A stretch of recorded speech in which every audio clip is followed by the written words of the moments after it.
मुंबईत मोर्चा निघालेला आहे राज ठाकरेजींचा आणि उद्धव ठाकरेजींचा। मला एवढंच विचारायचं आहे की आज तुम्ही जे म्हणतात की मतांची चोरी केली, लोकसभामध्ये जेव्हा लोकांचे पराभव झाले तेव्हा तुम्हीच तुमचे शब्द आहे की लोकशाही जिवंत आहे, आणि विधानसभा तुम्ही पराभूत झाले तेव्हा तुम्ही म्हणतात की लोकशाहीची हत्या झाली।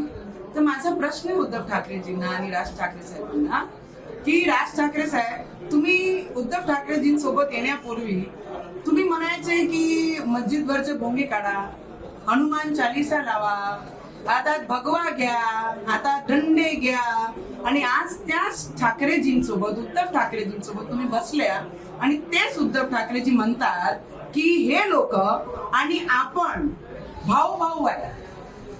आणि पहिले तुमची विचार काय होती आणि आता काय विचार आहे? फक्त एकच विचार आहे की दुकानदार उघडे राहावा, त्याच्याकरिता तुम्ही दोघं भाऊ एक आलेले आहे। आम्हाला सगळ्यांना आनंद आहे भाऊ म्हणून, एक परिवार म्हणून की तुम्ही सोबत आले, पण विचारांसाठी आले असते तर बाळासाहेबांना खूप चांगलं वाटलं असतं। मी तुम्हाला एवढंच सांगत की आज तुम्ही रोडावर हात जोडण्यासाठी मत मागण्यासाठी बाहेर आलेले आहे। एक वेळ अशी येणार आहे उद्धव ठाकरेजींवर की एवढे मजबूर झाले आहे की ते प्रत्येक घरी जाऊन मत मागण्याची वेळ त्यांच्यावर येणार आहे।